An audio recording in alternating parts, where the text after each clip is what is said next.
Good morning, my name's Danny Fuller. I've been a tattoo artist for 46 years now. I started in 1980. Welcome to my YouTube channel. This is my 5th video. It's going to be a dragon versus a tiger, a large Japanese piece. That's my favourite kind of thing to draw and to tattoo.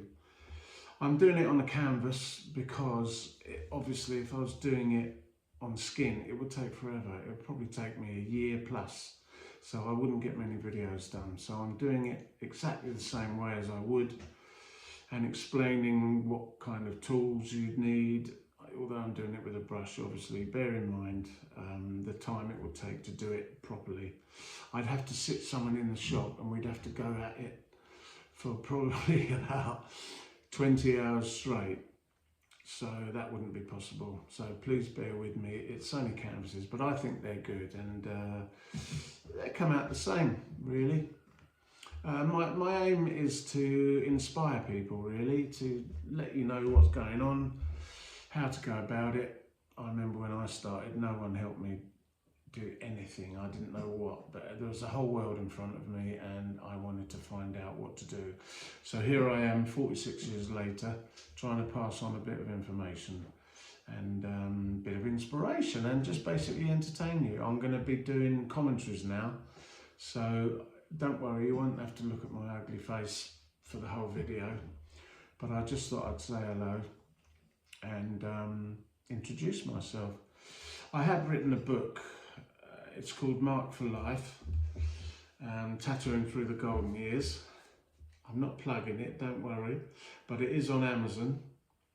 So I'm also going to be reading a few excerpts from this and just telling you some funny stories and things that happen in the shop, and just generally trying to entertain you, really. So I hope you really enjoy it, and please like and subscribe if you do.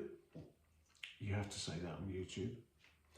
And I look forward to doing many more of these videos. I'll be putting in some photos of stuff I've done, just to prove that I have tattooed. I'm not just a painter anymore. So I really hope you enjoy it, and welcome to my journey.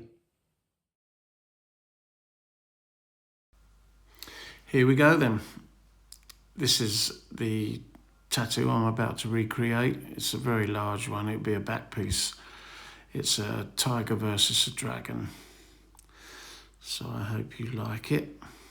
I enjoy doing these pieces a lot. It's mainly what I do, Japanese. Well, I don't do it anymore. I'm retired now, but I do the odd one for friends and family. But this used to be my main thing. It's funny how you get a name for your work. Once you start specialising in something, then people come to you for it, really. It's still quite popular, but it's all black and grey nowadays, which is a bit of a shame because I love the colours. It was the first thing that attracted me into the tattoos. When I went up to the shop in Fulham for my first tattoo, it was a good shop, and it was just full of multicoloured tattoo designs, everything you could think of. Fantastic. And that was it. I was hooked. I went for a cover-up of one I did at school with a Indian ink and a pin, and I just, God knows why I did it, really, but people used to do that in those days because there weren't tattooists about. I lived in Crawley, and the nearest one was either Croydon or Brighton, and that was a hell of a trek, really. So it wasn't like it is nowadays. There was one on every corner. So the demand's more now, but I didn't have a clue, and I wasn't old enough at the time. I think I was 15 when I did my pin and ink one. So that was it, really. I just did it myself in my bedroom one night.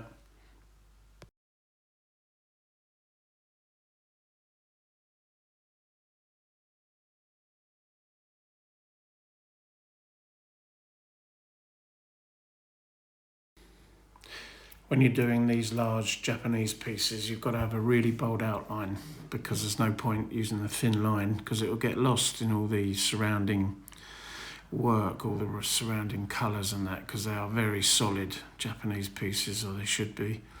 So I'd use something like a 9-round shader, or a 15-round shader even. Outliners wouldn't be any good for this, because believe it or not, you can use shaders for outlining, because they're much wider. They pull the points in on an outliner, so it tends to get a lot thinner, and they're just not right to get a nice big black line like you can see here. So that's what I'd be using.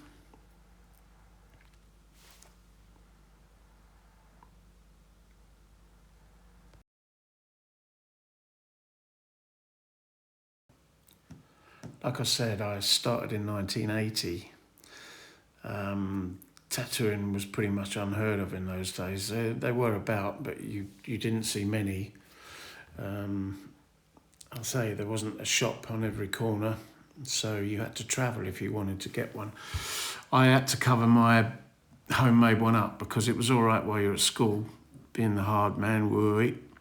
But when you get out and go down the pub and everyone's got proper tattoos, well, a few people had proper tattoos, and I had my little scribbled line. It was a castle with a bat flying around it. Can you believe it? I mean, don't do anything by halves, will you?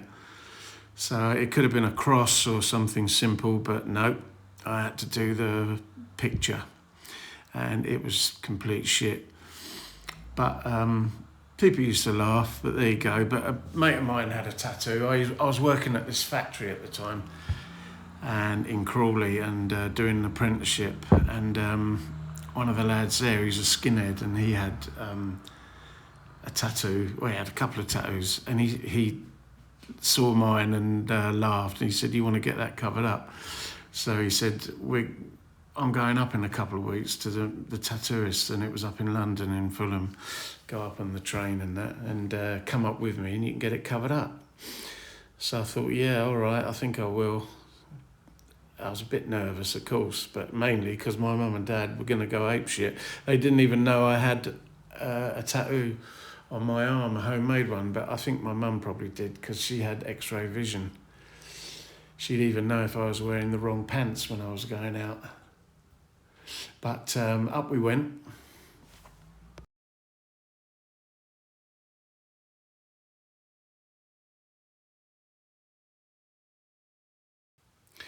We got to this shop. It was Terry McLaren was the guy. It was fantastic. What a shop. It looked like you went downstairs beneath an antique shop, and he was down in a little room there, and it was all done out like wood panelling, like a sauna, so it was pretty posh. And the walls were just covered with designs. I'd never seen anything like it, really. They just appealed to me. They're like cartoons, because they've got an outline, and there were hearts, daggers, roses, flowers, tigers, dragons, everything you think of. I didn't know what I was going to put over it, but I just saw 10 or 20 that I liked. When it came to my turn, it took all day. I had to wait all day. 6 hours we were up there, because there was no booking in them days. So you just had to sit and wait. If there was 2 people in front of you, you had to wait for 2 people to get their tattoos done. But it was all right. It was a great place to hang out, especially when you're a young lad. You know, a tattoo shop. How daring was that? So it was all good. But when it was my turn, the guy said, "What can I do for you, mate?" I said, "I want to cover this up." And I showed him, and he said, "Oh, for fuck's sake." He said, "No, I ain't got time for that. It's like 5:30, 6 o'clock in the afternoon."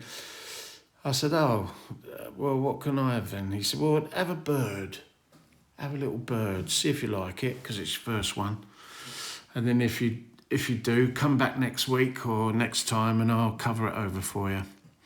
So, all right, I had to get something done. I'd been waiting all day. So he did it. 5 minutes later, I was out of there. £6.50, which was probably the equivalent of about 40 or 50 quid in those days. I was only earning about £25 a week. And that was it. I had my tattoo. I couldn't get over it. I'd done it. I just hope my mum and dad didn't see when I got home.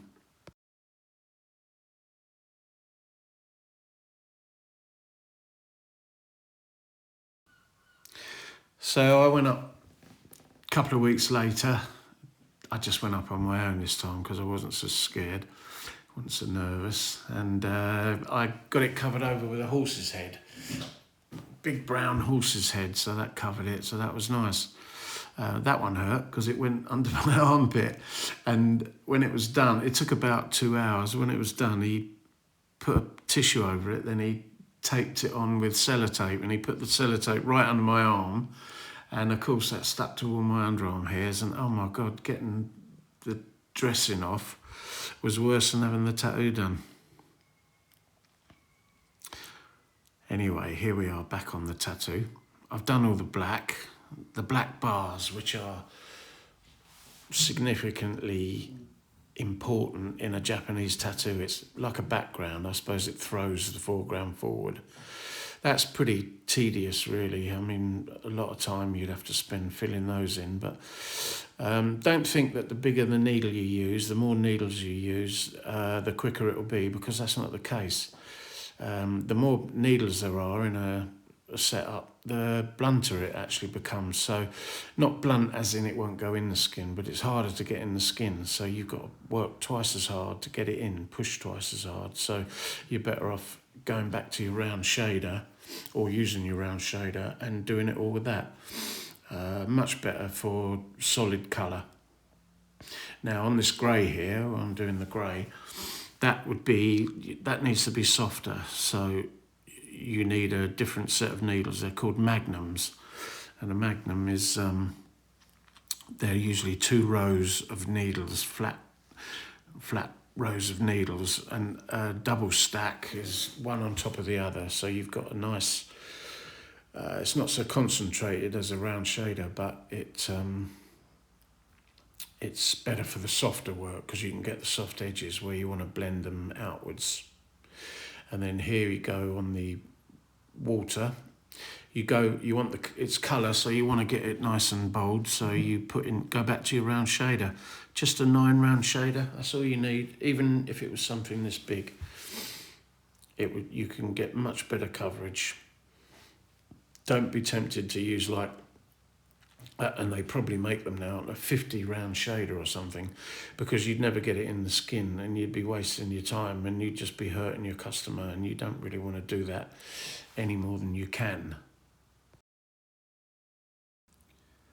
So my first tattoo healed up nicely. Mum and Dad didn't see it, so that was good.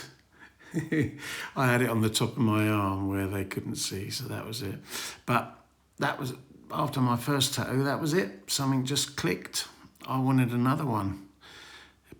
I find a lot of people are like that. You either love it or you hate it, or you just have one out of curiosity. But I couldn't wait to get, well, actually I'd had 2, didn't I? So I couldn't wait to get more, because the guy who tattooed me, he had what was called a sleeve. And a sleeve in those days was so rare, because only tattooers had sleeves. You didn't really see them on people. People had a lot, but they were just single tattoos on different parts of their arm.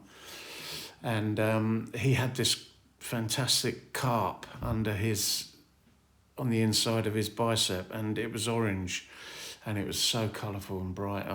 And he had his elbow down, all the way down to his wrists, and I think he had a little bit on his hand. But it just looked so good to me. I'd never seen anything like it.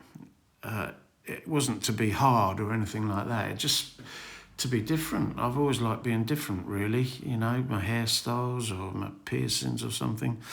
And even in those days when it was pretty much frowned on to be too different, there were punks around and that, but I couldn't be anything like that in the factory I was working in, and I couldn't, I just didn't want to be like that anyway. I was a soul boy, so I was more into the not so rough stuff, really, but I just wanted to get a sleeve. So, but you had to just piece them together. I'd go up each time, get another tattoo done here, another one, connect them up. But you couldn't get a whole sleeve, excuse me, in one go, because they just didn't draw stuff like that. You could if you went to Japan maybe, but obviously that wasn't going to happen. So I just started filling my arm up with different things. And the more I got into the art.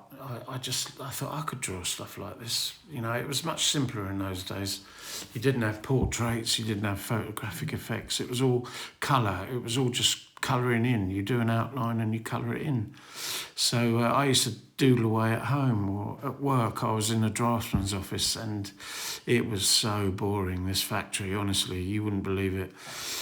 When you're an apprentice, you don't do anything. You know, the people are supposed to teach you stuff, but they were just normal people, normal blokes like us.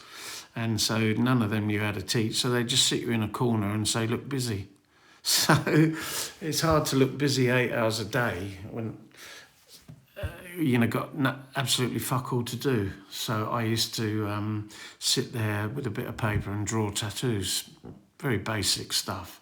Hearts, everything had a scroll around it, it seemed. So I'd be doing things like that, roses, scrolls and that. But it was a start, and the more I did, the better I got, really. But you have to do lots to get good. But I didn't really think of tattooing. I just liked the designs and the artwork. There's the tiger finished. Now to do the dragon. It's hard. You've got to coordinate your colours. I was thinking, what shall I use with the yellow and the orange on the tiger? So a purple. This is actually called mauve on the tube of paint. So now you know the difference between mauve and purple. You can see his claws, they're purple, and the dragon is mauve. So there you go. You've learnt something there. But it's starting to look quite nice. I'd be using a 9-round shader, 15-round shader for this, because you want the colour to be very, very bold and solid, good solid. I usually start with a mid-colour, a mid-tone, mid-shade, like say the mid-mauve here, and then I would shade that with a darker mauve, maybe a base mauve, which can be very dark. So then I don't like to shade with black when I'm using colour, because it dulls it all down. So I use the colours, shades of the colour, and that I find gives a very nice effect.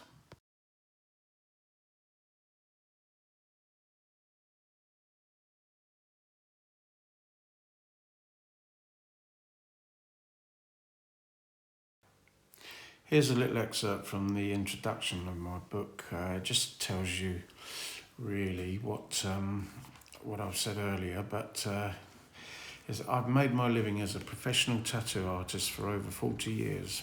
Tattooing certainly was a unique and unusual career choice to make back in the late 1970s when I first got interested in the subject. My particular story started with a homemade needle and ink job I did at home one night in my bedroom when I was about 15 years old. God knows what made me do it, and at the time I pretty much instantly regretted it. It was awful. Rather than just do a simple cross or my initials like most people would, I tried to be all arty and do a castle with a bat flying around it. It took me ages. After it was done, I realised it might be seen by my mum and dad, who were extremely old school and would not have been amused in the slightest by my amateur tattoo attempt. Regret it? I might have done at the time, but little did I realise that one silly teenage rush of blood would go on to shape the rest of my life. It was the first step on what was to be, in my eyes, an adventure.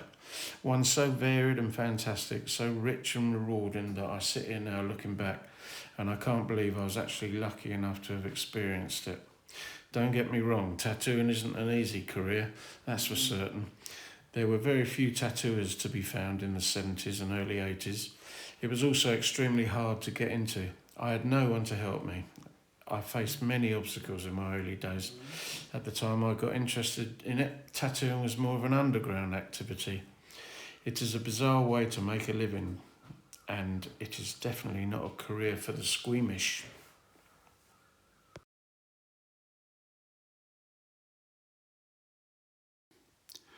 I hope you're enjoying it so far. It's coming along nicely. Something like this in real life would take you a long time. I just like to do 2 hours at a time, or that's what I was doing. Some people can sit there 6, 7 hours, but I don't think you run out of endorphins, and you don't need to make the tattoo experience that painful that you can't function the next day, you know? So something like this it's a complete and utter time-consuming undertaking. You've got to be dedicated. I've started so many of these back pieces, even sleeves, and there's a lot I haven't finished. I've completed a lot. I've done all sorts like this. I've done plenty of tigers and dragons and all different sizes. Samurais, phoenix, fish, koi, they're very popular. But to actually finish one and complete it is just pretty rare. You've got to take your hats off to the customer for coming in and putting up with that kind of discomfort, you know. Tattoos do hurt. If you haven't had one, I'm sure you all have, whoever's watching this, but it's different artists as well, hurt you differently. It soon goes off, but I've never had one that didn't hurt. Some of them have been like, what am I doing? But I mean, never ever think you can go and have a joint to kill the pain of a tattoo. That absolutely makes it worse. I haven't had many people pass out, but when they have, the reason being they've usually smoked a joint before they've come in, thinking it will dull the pain. But believe me, it amplifies it. So don't do that. Don't take any drugs or alcohol. You won't get tattooed if you're under the influence of alcohol these days. It didn't matter in the old days. I mean, the tattooists were all under the influence of alcohol, it would seem. Some of them were classic boozers. Sit there with a bottle of whiskey by their side and they'd be filling it up as they go. And yeah, it was certainly a different story in them days. It's hygiene? What's hygiene? You didn't have to change your needles, you know, until they brought the legislation in. You didn't change your needles, you used the same pots of ink for everybody. It was pretty barbaric, really, but it never it might have put people off because you didn't get the worldwide demand for it like there is now. You know, I mean, now they're like doctor's surgeries. Everything's one use, then thrown away, which it should be. You know, I mean, even in the days when I wasn't changing my needles, I always I'd keep them in the machines in a test tube full of methylated spirits or something, but that would kill off most things, but most bacteria. But one time I was tattooing away and the lines were coming out terrible and it was bleeding, and I thought, what's this? So I managed to finish it, the tattoo I was on, and when they'd gone, I had a look at my needles and the ends had worn away because the methylated spirits had dissolved the needles where it had been in there overnight. So it was nice and clean, but it was like using a spoon. So that was the end of that little hygiene effort. But I did do my best, and I never really had anyone come back. You'd get a bigger scab in them days, but you wouldn't catch AIDS or things like that unless you were really, you know, gone to a dodgy place.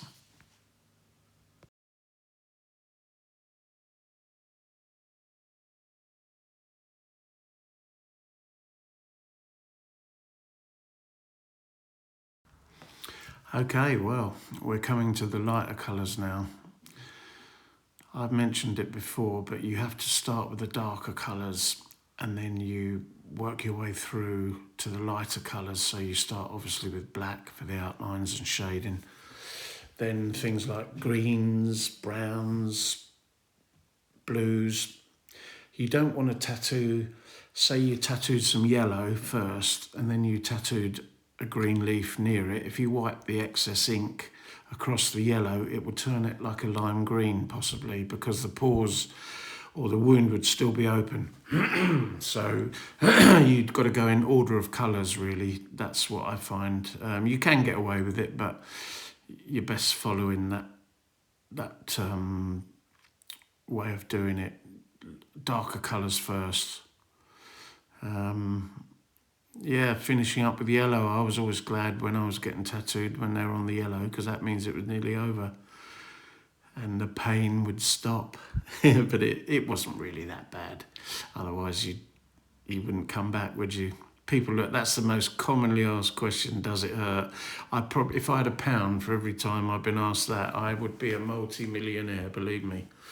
So, but it's not enough to put you off. It's not enough to put you off at all. If anything, it makes it an adventure. That makes it more attractive. Can I handle it? You know, people think, a lot of girls say, oh, I'd rather have a baby, but I think I'd rather have a tattoo than a baby. I've seen my 2 be born, and that was quite harrowing, but lovely.